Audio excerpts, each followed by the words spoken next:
Hello, everybody, and thanks for joining us for this special live session. I'm Itzik Amiel, and we are here with a weekly Switch interview series, Switch It On, where we talk to smart and talented people about how you could switch on your own practice and your life. And you are invited. Before I start, I want to dedicate this specific episode to my aunt who just died this yesterday morning. It was a very sad time for me and very shocked. But I decided to still do that because I think a lot of the value information our special guest will share with us today will understand why we have to look at always a multi-generational to survive in this world and not to think this world will ever end.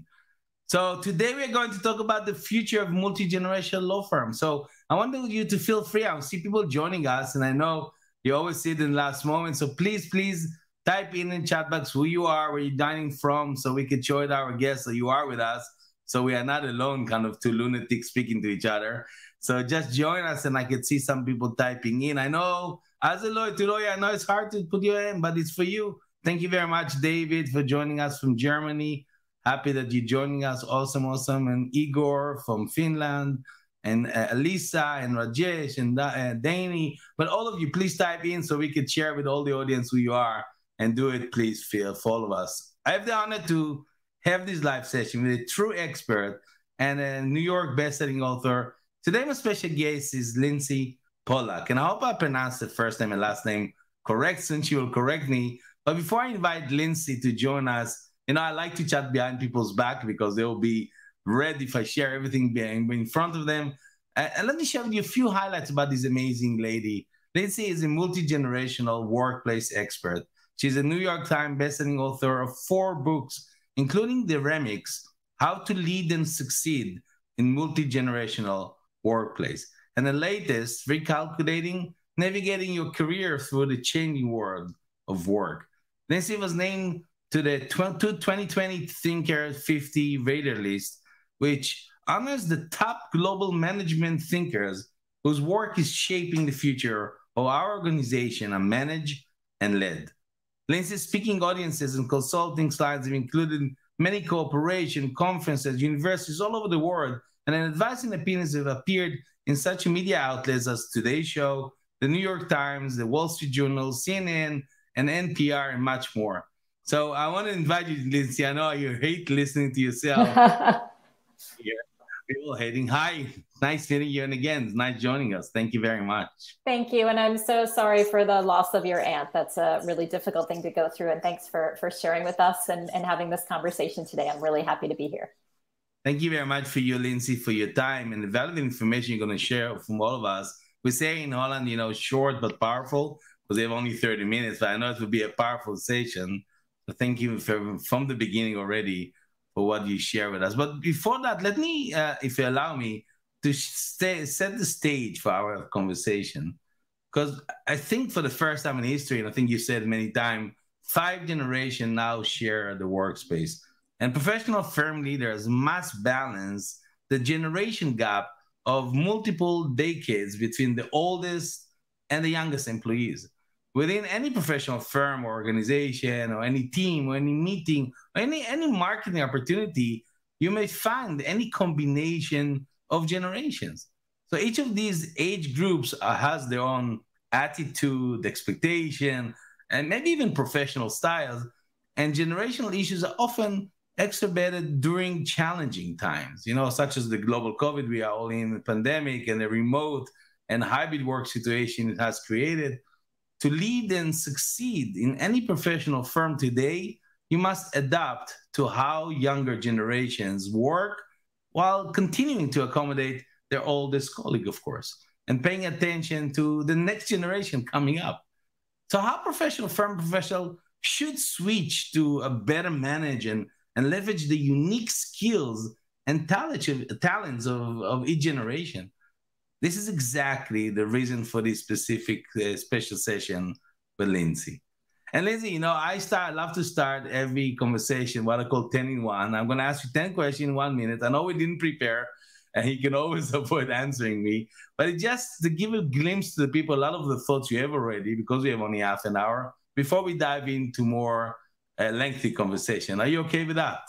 I'm ready to go. Okay, great. So I will ask you, the audience, with us, if you want to join Lindsey and me by answering it, just type in the chat your answer to the following question I'm going to ask Lindsey, and let's see what are your thoughts about each other. Let me prepare it, bring it over. Here we are. So let's start. Here we go. So number one, Lindsey, is multi-generational workplace a problem, an opportunity, or a challenge? I choose to see it as an opportunity. Awesome. And I think that's what we all should see that as well. Number two, learning to lead the multi-generational law firm is a must, good to learn, or not? You have no opinion about it? Absolutely a must. Absolutely a must. Great. And those leaders who listen to us, absolutely a must. So don't avoid it. Number three, the generation of workers in the workplace in the last 20 years have definitely changed, stayed the same, or you have no idea? Definitely changed in every country in the world. I think we are in the legal world. I mean, we always thinking nothing changed, but every other industry has changed, as we know. We are stayed dusty industry. Number four, in today's workplace, people want to feel seen, not always, for sure. Oh, you lost your mind, you think? For sure, for sure. Exactly. So even the shy people among us should think about that we all want to be seen, and it's a must. If you have a gift, you need to shine in the world, right?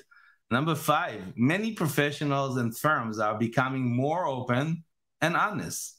Absolutely. I need to think about it only in the special cases. They absolutely should. Whether all are doing it, we can discuss. And we're going to probably discuss it later on. And number six, is the workplace creating and implementing open offices is the best thing that ever happened, the worst thing, or not important at all? Some employees see it as the best, others see it as the worst. You have to listen to all sides of that question. And that's great, because I know a lot of law firms discussing that issue right now, and I think they should listen to what you're saying about it. Number seven, multi-generational workplace, a temporary issue, or issue is not going anywhere? Not going anywhere. And that's what I love about the subject, Lindsey, because a lot of people like to talk about trendy subject, and you always talked about and shout about it for years. Now everybody come to your industry, right? Number eight, what element is important for managing a multi-generational workplace? Communication, relationship, or emotional intelligence? All of the above. Oh, I thought it was a tricky question. You didn't fall for it. Number nine, is successful workplace remix is an emphasis on true diversity, active inclusion, or both? Both. And that's many people forget is absolutely so, including the active inclusion that probably you're going to talk today with us about. And the last one, number 10, one of the important rules of managing a multi-generational workplace is one size fits all or one size fits none? My favorite question, one size fits none. And I actually stole it from your book. I love it. I love it. I mean, I love it as well. So that's it. That's number 10. I don't see anybody participating. It was fast, but I think it gives you a little bit clue of what Lindsey thinking about. So awesome for that. Thank you for that, Lindsey. And I think it was insightful. And it will bring us right away to the meat of our discussion. I would encourage, by the way, everybody listening to us, first, if you are joining us now, just put in your name. And I see Edwina's joining us as well from Lithuania. Great. So don't be embarrassed. Just share who you are, where you're coming from. And if you have a question for Lindsey during our talk, please put in as well, because the show is for you. I will ask the question I prepared if you don't ask yours. Otherwise, I'll skip mine.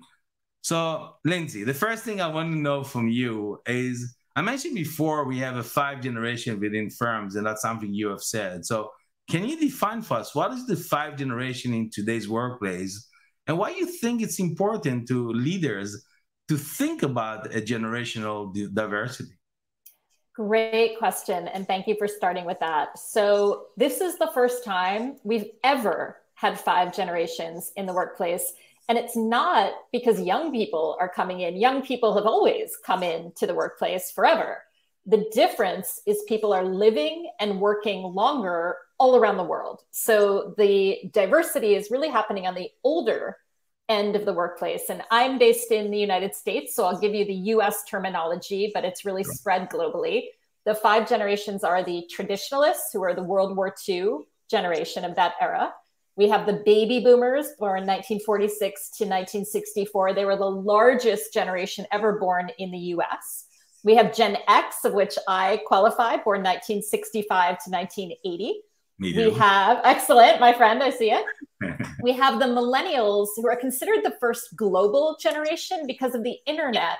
That generation, sometimes called millennials, sometimes called Generation Y, feels very connected because they could see each other on the internet. They were born about 1981 to 1996. And now we have Generation Z or Generation Z, who were born about 1997 and later. That's your 5. And now younger children, we've run out of letters of the alphabet, so they're calling them Generation Alpha. They're probably about 8 or 9 years old or younger.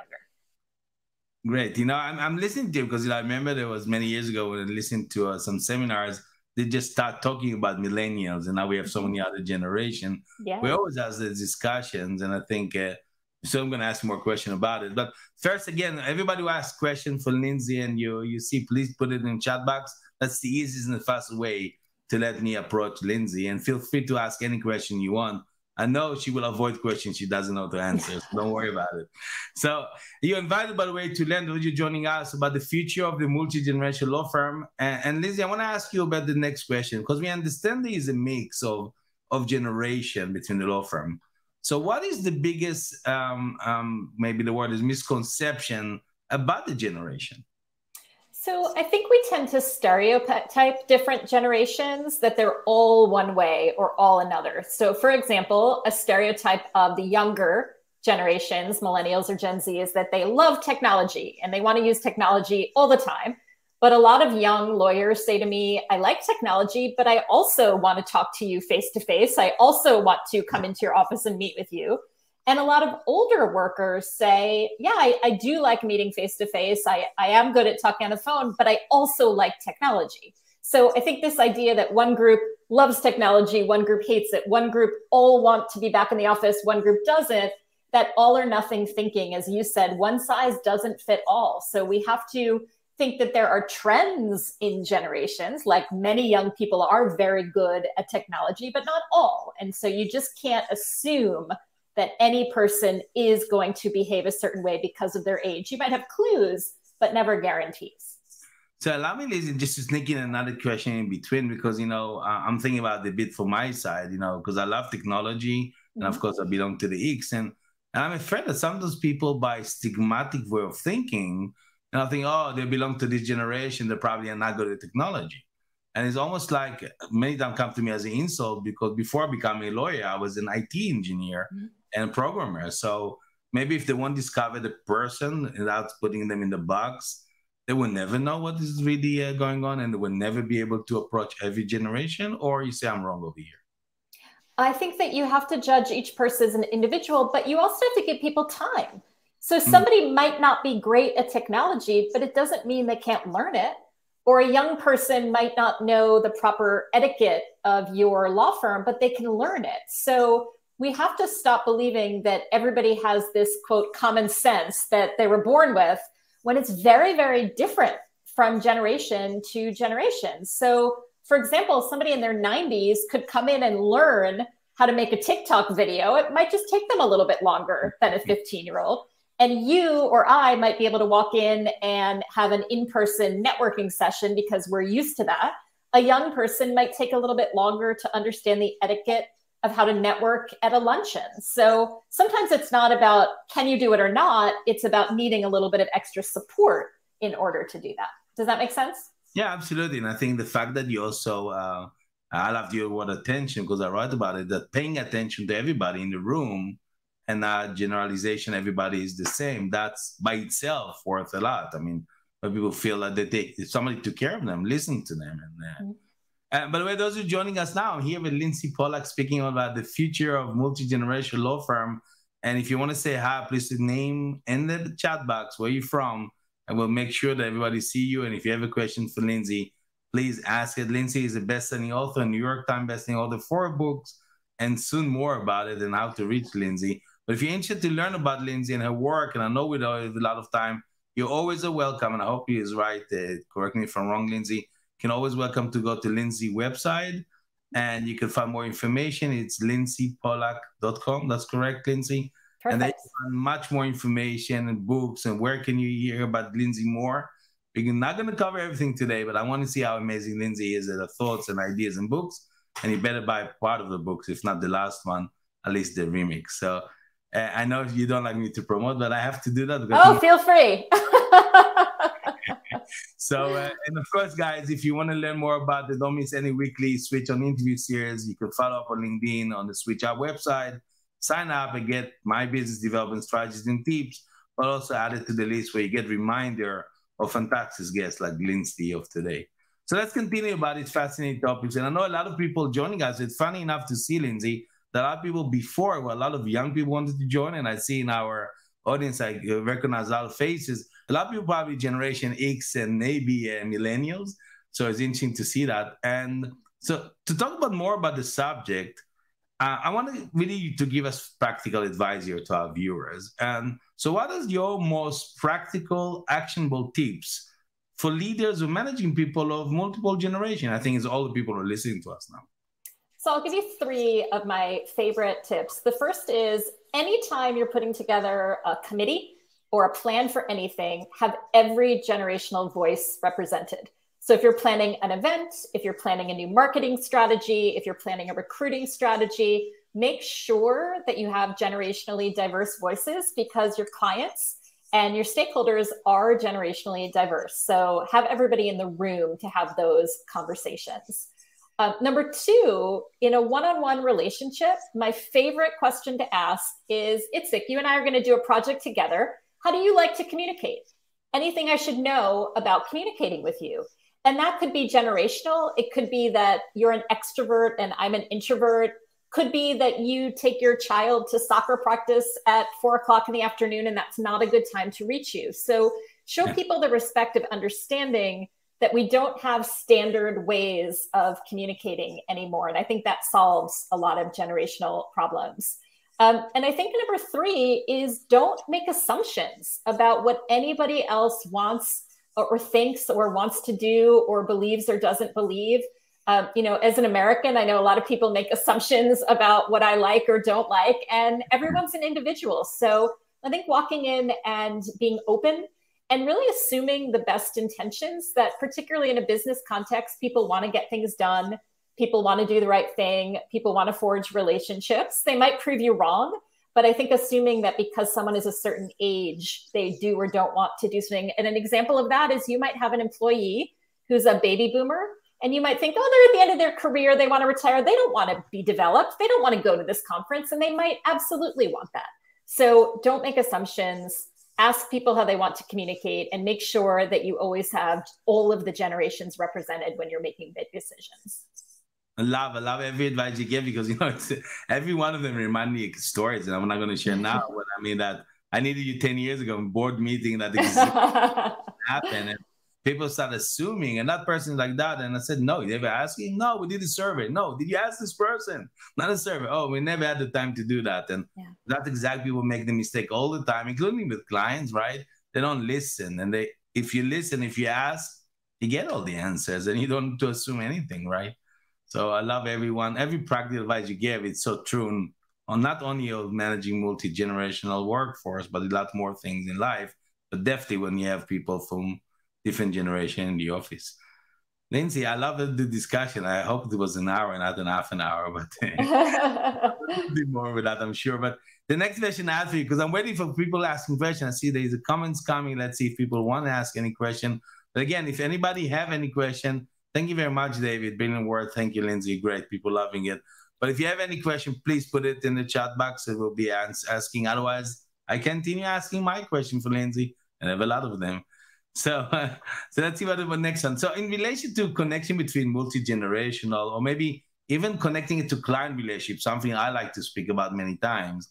I mean, how should leaders think about generational diversity as relates to their clients and customers?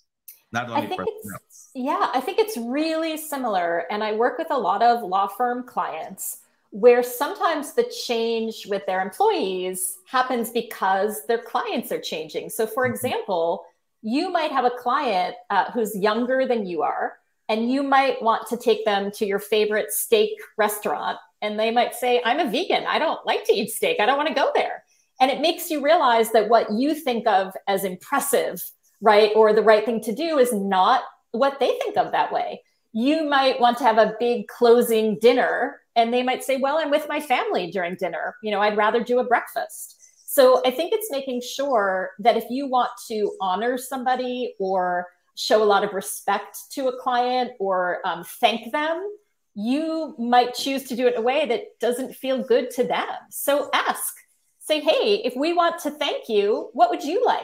If we want to celebrate you as a client or a big win we had, what would you like? And so I think it's really, again, just not making assumptions that what you've always done is appropriate. I know a firm that used to give really fancy bottles of wine as gifts, and now they give environmental products as a gift, right? They give water bottles and, sustainable products because that's what's important to their clients. So again, listen, and don't assume that what is a reward to you is a reward to other people.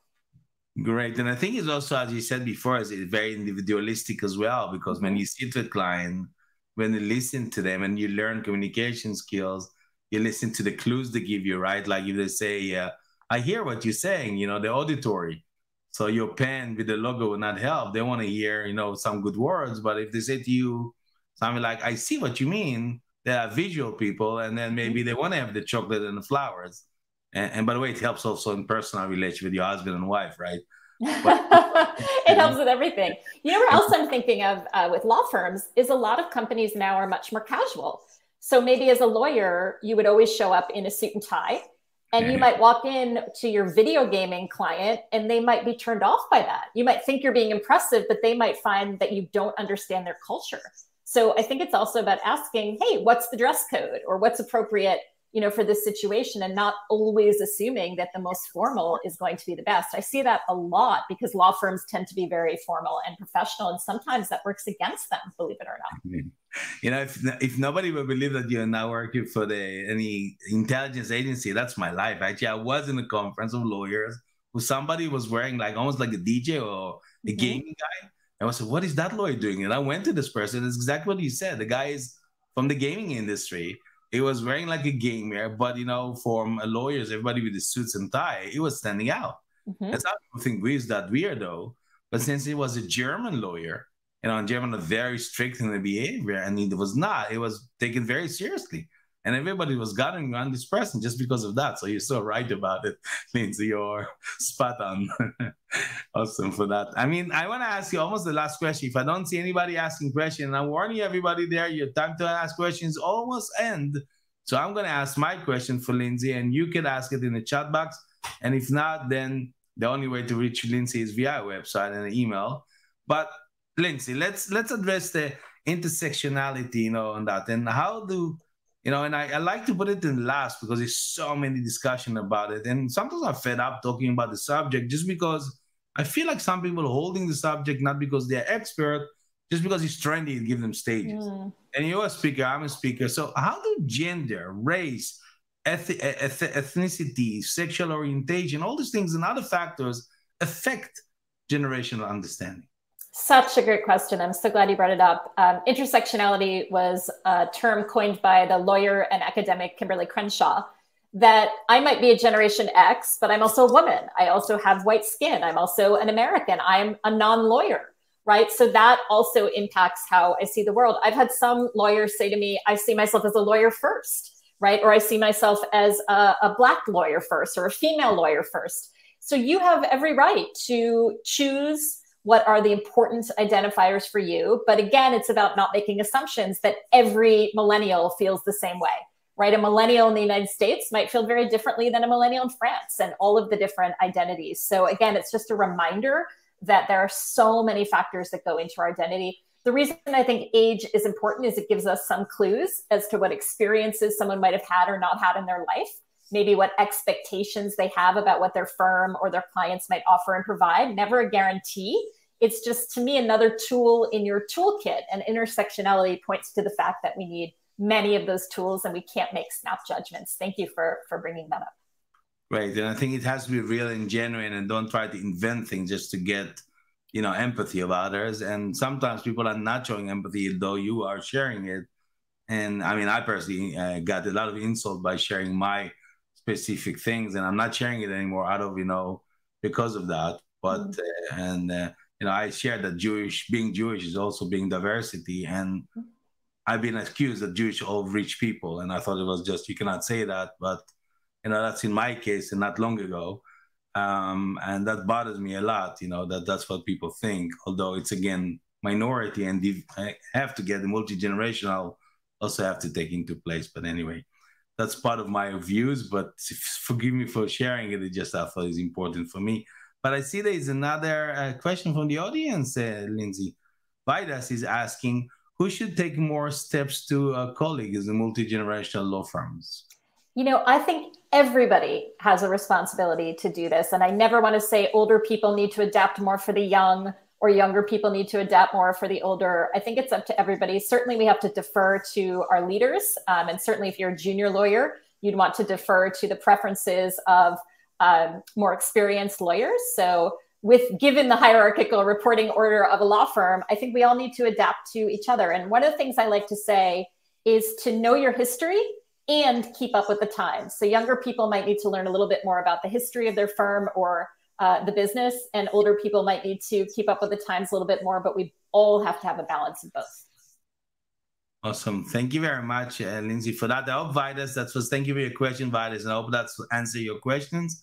If anybody has any other questions, I think we could learn from you, Lindsey, that the key to better managing in an intergenerational law firm is actually doesn't lie in extensive training session, if you want to say, because all these management practices focusing on building genuine trust and relationship between human beings of various generation and experiences level.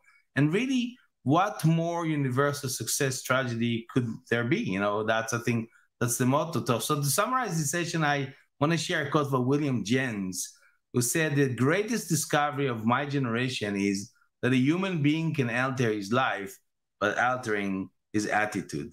I think a lot of these things of generation, if we change our attitude, if we open for others, you'll be able to manage multi-generational. But if you put people in boxes or ignore what people need or what they really want, you're doomed to be failed very soon. So I hope you agree about that, Lindsey. I do. Beautifully said. I think when we all think of the best leaders we've ever had, they probably displayed those qualities, that they were inclusive of people, that they were respectful of differences, they were clear in their directions, but also listened. So I think that's a beautiful way to end the session. Itzik, I want to thank you for having me. And while I'm happy for people to go to my website, I'm also very active here on LinkedIn and delighted to connect in this environment as well. But thank you so much for sharing this time. Awesome. Thank you for that. And now, my friends, it's time to you to take action to implement what you've learned in this session from Lindsey. We have here with Lindsey Polack, as I said, she is a multi-generational expert, workplace expert, and New York Times bestselling author. Again, you can learn about Lindsey and her work in her website, which is lindseypolack.com. And I'll share it again so you all could see it as well. If you want, as Lindsey said, you could connect with her on LinkedIn. She's active. I think you also have your own show on LinkedIn, right, Lindsey? I do every other Friday called Future Strong. Thank you. So you better see there. You can at least see more of what Lindsey's doing. I hope we will do together with Lindsey more, because I have more questions to ask. And I promise if the way, I'll let you know. And again, and Lindsey, I want to thank you very, very much for this time, for this very short but powerful time we had together. So thank you very much, Lindsey. Thank you for having me. Thanks, everyone, for watching. And Lindsey, myself, I want to thank each one of you there that join us. And we hope to see you next week. Remember, we have every next Tuesday, 6 p.m. CET time, 12 p.m. Eastern time, 9 a.m. Pacific time. It's time to switch on your multi-generational approach. Thanks, everybody. And thanks for joining us. Bye for now. Thank you.